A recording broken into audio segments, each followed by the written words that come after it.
College Football Nerds here talking Tennessee and LSU. We are back. Got a real game to talk about and not Western Carolina or UT. It's not UT Chattanooga anymore. It's just Chattanooga, I think. That's got some old school in me a little bit. I want to remind y'all, everybody, especially since we haven't seen NC State or Tennessee fans in a while, please please subscribe. We would love for y'all to hang around and listen to us talk ball. We did a top 10 earlier this week. I think especially Tennessee fans, you'll love to hear what we have to say. We really just talk ball, and it's a lot of fun. It's a good thing to put on your headphones and listen to while you're in the car or taking a run because it's kind of like a one take, and it's really fun.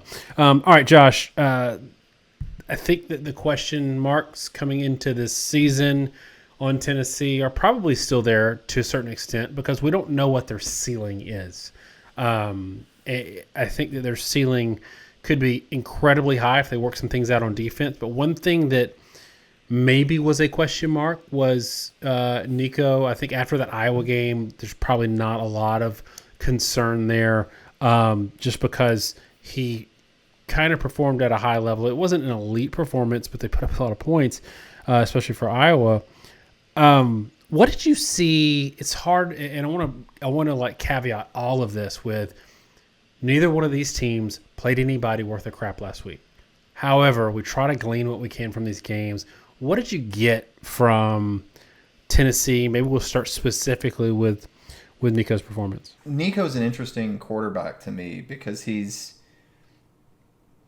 a really tall guy, and he drives down on the ball when he throws it. He's pinpoint accurate in a lot of these plays, and he's a good athlete.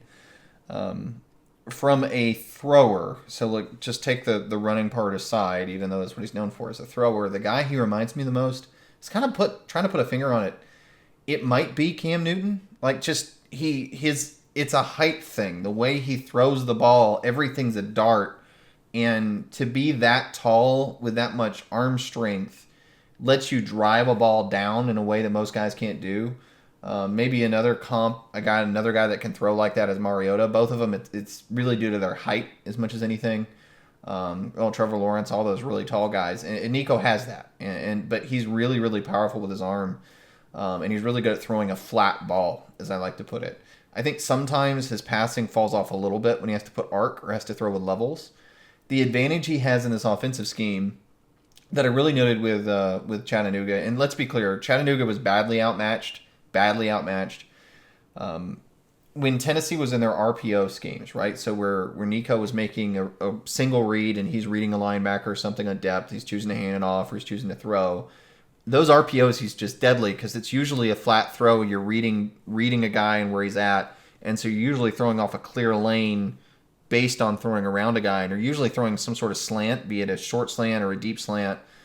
Sometimes it's a skinny post which you can still drive down the seam. I thought he was really effective in that mode. I think probably have a lot more effective because those schemes that Heupel runs are really, really heavy spread. The defense is spread out, and when you're spread, it magnifies speed differences. I've often been critical of Oregon for saying that their offense, which is very spread heavy, doesn't scale very well because it's all about speed advantages in the short passing game. And those things don't work well when you play teams that are as fast or faster than you. But Oregon, most of last year, played really, really bad defensive competition. It's something we kept flagging. Heupel's scheme is different. It is much more vertical. And so it does, I think, scales much better because now you're actually, attacking the length of the field. And so you don't have necessarily the same problem where if you play a team that has a lot more speed, that they're going to necessarily be able to shut you down at a different level. But especially with the RPO, you still get a big advantage when you play somebody like Chattanooga because they just can't deal with the spacing. They don't have the athleticism. A couple times Tennessee receivers were just running by guys like they were standing still. And it really was a talent issue on Chattanooga's part. But Nico still looks good on those RPO plays. The problem I saw starts to creep in when he has to take longer to throw the ball. He's not the fastest decision maker. And about midway through the game, Heupel's playing for the future. He started having them run a more traditional offense. The kind of offense you'd have to run if you're playing a defense or is making things hard. You've got to read. You're making more traditional reads in the passing game, high-low reads, that kind of thing, and throwing over coverage, level concepts, that kind of stuff. And there, I thought the offense slowed down in game, and I think it was because Nico was not as good or comfortable with that. He's really good at making spot throws. He's a little harder, little off when he sometimes has to make level throws, which are more touch based. And his processing can be kind of slow, and they gave up some pressures in the game as a result of that. So I think the talent from Nico is undeniable. I mean, his arm strength is absolutely there. You're not touching the fact that he's a very good athlete and a good runner, which gives teams fits. The biggest reason they beat Iowa was really his legs. And so you can see where he can be. And I think it's going to be really, really interesting as the season goes along. And again, Chattanooga didn't challenge it, to see how much the processing speeds up, because it's going to as he's a starter, and how much maybe it holds him back a little bit, because those two things and the interplay between them, again, with the benefit of a good offensive line, is going to really kind of determine the ceiling, I think, for him as a passer. And Aaron Murray did a pretty good breakdown, 24-minute breakdown of Nico's game from Saturday. If Tennessee fans haven't checked it out, or NC State fans want to do some advanced scouting, I thought it was pretty good breakdown. So I want to switch a little bit to the other side, because you have, and look, the processing thing, I agree with you. I think that's just some of what you're going to get. We talked about Jalen Milroe earlier. Like, he's still got those processing issues in year 3 as a quarterback, year 2 as a starter. Some of that doesn't go away for some, and some of it is just you got to get some muscle memory. And we'll see with Nico, but I think his upside, his ceiling, even if he has a Jalen Milroe situation where some of it doesn't go away, he still has the room to be an elite quarterback. On the other side, we've talked a lot about teams going super vanilla. I think Grayson McCall is a good quarterback. I'm not sure that he's, like, everybody knows who he is because he's been playing for 10 years, but I think he's a good serviceable quarterback. I don't know what I think about him as an elite quarterback, but I do think if Tennessee's defense still has some issues, he can expose that. This game was a little tricky. Like, what Tennessee fans are going to want to do is going to want to say, okay, 38-21 against the Catamounts, come on. And then when you look into it, like, it was kind of tight, 21-24, and going into the fourth quarter, which is not great. One of those scoring drives was an 8-yard drive for the Catamounts. So, they really scored 14 points in terms of on this defense. So on that's kind of one in the ledger for NC State. But then the thing that concerns me is the 2 touchdown drives were both 75-yard drives, right? Like, so what you want to see if you give up 21 points to an FCS school is, maybe a fluke fumble return for a touchdown or a bunch of short drives. 275 yards is a little cause for concern. Not a huge deal, but it's something in there. But I do want to talk a little bit, or want you to talk a little bit about a theme that we've had this whole night in our discussions, in that teams aren't going to want to show their hand. You don't want to show what all you plan on doing with a new quarterback against Western Carolina when you got Tennessee coming to town. And by the way, when they needed to put on a couple of late touchdowns, they did. How concerned are you with this performance, in that just on its face, 38-21 doesn't look great, versus it just being, hey, we're holding some stuff back, hey, it's week 1, and we're just kind of working out some of the kinks? I'm not massively concerned, but I am concerned. As you said, you look into it, it's a little more complicated, right? The quarterback's the leading rusher. He had a 50-yard carry, 6 carries for 75 yards, but 50 was on one run. It was a little fluky. They ran 54 plays for Western Carolina, 73 plays, I believe it was, for NC State. I did not like what they got out of McCall to start, and that was a big part of their problems, is that Grayson McCall started really, really rough. He was flat missing throws. He seemed off. Timing was off. Rhythm was off. He did look like a lower level quarterback that had transferred that hadn't been very productive. Not the guy that you were expecting to see, that was such a prolific passer at the G5 level. But I thought as the game went on, they settled down a lot more. They got more effective. Again, put up 21 points in the fourth quarter. To your point, it was kind of 2 long drives from Western Carolina in the game, and that was kind of it. And look, in the game of football, every team usually gives up 1 or 2 long drives to an opponent. It's very rare for them not to cross the 50-yard line at some point. It's just kind of the nature of the sport, and the fact that some plays beat certain defenses. And so I'm not super concerned, but in picking all those things out, when you're playing a team like Tennessee, it starts to add up, right? It's concerning that you had trouble with a running quarterback, given that Iamaleava is a much more mobile guy than Gonzalez is. It's concerning that McCall didn't look great in that game and the speed of the game, given the fact that Tennessee has this guy named Pierce that's a phenomenal pass rusher and an overall good athletic front. Those things are all going to be real problems for an NC State. So I'm not necessarily super worried in terms of where they're at for the rest of the year, but it is certainly something that's concerning when you're playing a team of Tennessee's caliber, even though, like Jordan Waters ran the ball for over 100 yards. I mean, there were a lot of positives. They threw for over 300 yards, even with McCall, but the little things do concern me from this perspective, playing what, it's hard to say exactly what NC State's schedule is going to pan out to be, given, what Clemson looks like this year. Georgia Tech looking good. But I think this is probably going to be the best team. I'm going to say it, the best team that NC State's going to play.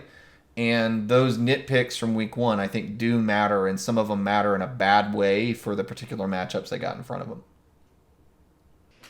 I'm glad you mentioned Jordan Waters, because he's one that I did want to talk about a little bit. Just transfer from Duke, and it's kind of sad to see, for me, what's happened to Duke in the post-Elko era. 26-3 over Elon, not great. But I think that NC State in this case is a big beneficiary of that transfer portal. Waters was a guy last year that was a workhorse kind of guy. Not a huge yards per carry guy, but they were always playing at a kind of a disadvantage. Duke was in some of their games, just a little bit outmanned from a talent perspective, and he still got his. And if you see, just like on his big run Saturday, like, dude's got speed, dude's got some ability. And that's where it comes back to me in terms of, like, Tennessee, if they're going to take the next step, I think this is an opportunity to show it. Because either Waters is the kind of guy that's going to get his again because Tennessee's defense isn't that great, or Tennessee is going to show that maturation, that just growth that I need to see to have them justify. Like right now, I've got them at number 8. I could see them as one of the top 3-4 teams in the SEC. And when I say that, like, that could mean that they're a top 5 team in the country.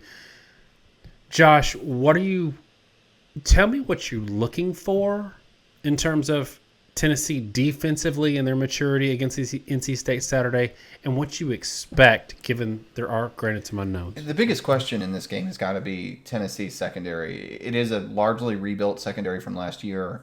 A lot of pieces have kind of stepped up through last season and matured, and you end up with a pretty different back seven. Concepcion at NC State is a phenomenal receiver. He's effective. He's just good in every phase of the game. McCall, when he's on, is capable of being a very effective passer, and then that's an NC State, an NC State offensive line that also brings back, I think 4 or 5 starters. Yeah, it's everybody but the center. Look at my notes. They've got every piece available to make Tennessee pay on the back end, and they didn't show that against Western Carolina. They looked rusty, but a lot of that was kind of where the quarterback play was. If they get their act together, they can challenge Tennessee in a way.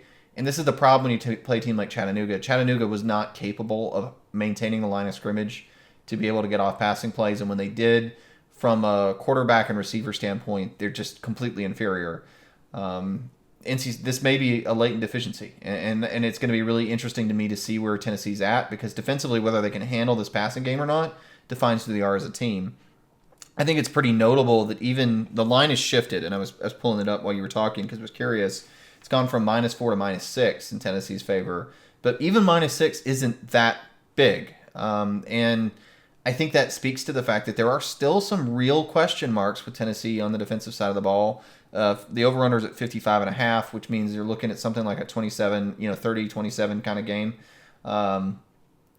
It's a lot here on Tennessee and what they're able to do on the defensive side. And then offensively, as effective as Nico has been, we still have not seen him play and succeed with a vertical passing game against a high-level opponent. The vertical passing game was not there against Iowa. Chattanooga had no resistance downfield. And as I said earlier, they kind of started to stall when they really tried to run a true passing game. So I think there are question marks on both sides, whether they can really, really run that vertical offense they want to run, and whether or not they can stop North Carolina State from doing the same. Those are open questions. And North Carolina State is the kind of team that is capable of challenging there. And it's, to me, that's the big question mark that I can sort of guess at right now, but it's something I think we're only going to really know when we watch the game on Saturday. All right, I'm ready to give my score on this one, and this is tough because I had a gut feeling about this, and then I have this whole wisdom of Vegas, and I don't want to go against them too hard. Like, at first glance with the Western Carolina game, I've got a lot of concerns, but I also think that the growth from a call in a new system for a veteran guy, week 1 to week 2, is going to be massive. And I think they're going to score some points. And we've seen much shorter games just across the board. New clock rules, styles of play. Games are a lot shorter, which makes it hard for these teams to really create separation. I also think that we've got to have this at some point. We're going to have this new starter moment for Nico. So I know Tennessee fans are used to putting up 50 every game. I don't think it's going to happen in this one. I think they win, but I think it's tighter than people might be feeling. Give me Tennessee 30, NC State 26. I'm with you that I think this is a game that could swing either way, and I think it kind of flies a little bit under the radar in that way, mainly because of what NC State's potential is. But I will also say, frankly, I'm somebody in recent years that has been, I'm just going to admit it, a bit of a doubter of NC State in these games. And they've struggled in a lot of these games to come away with wins. Last year, Notre Dame was a big example where, they were hyped, and it's been several other times when they're ranked. And I think a lot of it is because when you hit certain tiers in college football, talent differential starts to matter, and you start really taking somebody else's punch, and they just punch harder than you. I think that's going to be kind of the case in this game. I'm going to pick Tennessee 31-21. Again, not knowing enough about these two teams, I feel like, to really make a draw a fair conclusion, make a fair analysis. I'm just concerned more than anything by the fact that Western Carolina moved the ball as well as they did. And that was a team that you wouldn't really expect to do that. But I do think also Tennessee is going to run into their own difficulties, and they're going to start to see some hiccups. But we'll see how things shake out. Now, Daniel, I want to take a minute here and address something, because I'm sure if I don't, there's going to be a million comments in the video. We talked about it previously. But we've drawn ire from Tennessee fans for a while, I think, due to various NCAA issues and antitrust issues. Look, we've had a lot of conversations about NIL. The 99.9% of those discussions really aren't about Tennessee at all. We've been talking about NIL for about 5 or 6 years now, way before any of the Tennessee stuff. So those discussions have generally been about NIL, our feelings on it. We're not big fans of NIL in the sport. We think there are a lot of long-term damages. A lot of long-term damage will be caused by it that has really nothing to do with Tennessee. But there was a radio hit that I did where I was asked about the Tennessee case by a radio host. And that hit got a snippet taken out and put on Twitter. And a lot of people still don't know what I said on the radio hit versus what was on Twitter. And when I was asked about the Tennessee case, I said, which one? And he said, talk about both. So I said, okay, well, first, the case before the infraction committee, and my exact words were, they're dead in the water. Now, that was, whether that's poor wording or not, it really wasn't. My point was before the infraction committee itself. In that infraction committee hearing, it was about the boosters plane that had flown down with Nico. According to the rules before the infraction committee, it was a clear violation. My point was there was no question under the rule that had been put in place that Tennessee was guilty of the infraction. And then I said, well, the other case is before federal court, and that's an antitrust case. And then I went on to explain the fact that Tennessee was trying to, along with the state of Virginia, it was actually the AGs of the state of Tennessee and Virginia, right, trying to get the rules appealed under antitrust for all of college football, which would remove the rule that Tennessee was dead under the water for. So I was trying to explain, look, there's sort of two pieces here. You're going to lose on one. It's sort of like, if you want to have like a targeting appeal, it's, you stopped him. He didn't catch the pass, but there's targeting. And I'm saying, the first thing they're going to lose on, but there's this other thing that's probably going to override it. The radio hit only heard me talk about dead in the water about the case without any of the context, and everybody took that to mean that they were going to lose. I had no idea what it is, whatever. And it ran. It got on Old Takes Exposed. And the frustrating thing on that is, for a while, I wanted to clarify it. People wonder why I haven't made a statement, why I'm talking about it right now. Well, we did make a statement. There was a Twitter group that put out the clip and then promoted it. And we were already slated to do a video with them. So I agreed to do a video, and it postponed a couple times. And finally they had us on. And I kind of called them out and said, hey, you guys put this out of context. Like, would you mind at least explaining what the context of the video was? And they kind of apologized in the conversation, explained what the context was. I explained what I meant, and I thought that was going to be the statement. That video was never posted. And I won't name the outlet or say what's going on, but I've never had any explanation. They just never ran the explanation of the clip or never posted it. So you guys never heard my response on it. That was done like the week of or a few weeks after that radio hit. And I was in talks with them to do that at the time. So I just wanted to clear the air on that. I know it took a little bit of time, but it's been a long time coming. And I thought that statement was going to come out in a whole interview, and it never has. So that's my response. Again, I don't think that they were ever going to lose on antitrust. If you do think I thought that, it's wrong, obviously, but that was never my position. And obviously with the NCAA abandoned the appeal in that case in view of the House settlement, it's a moot issue. Tennessee's certainly in the clear, and the House settlement kind of overruled everything, frankly. But yeah, I just wanted to clear the air on that. And if y'all cannot tell, or you haven't been following us, Josh is clearly an attorney. We have been really passionate about NIL, and not just from we think it's good or we think it's bad, but just the complexity of it and how it relates to the legal side of sports. We have loved getting nerdy on that. So it's unfortunate that we didn't get that whole context sort of out there, because it was interesting context, but I guess not enough, not as interesting as chopping it up to get engagement bait. All right, y'all, that's it for us on Tennessee and NC State. Let us know in the comments what you think this game is going to look like. Let us know where we were wrong, where we were right. Please like, please subscribe, please hit that notification bell. Have a wonderful week, y'all. College football is back. We're loving it. God bless.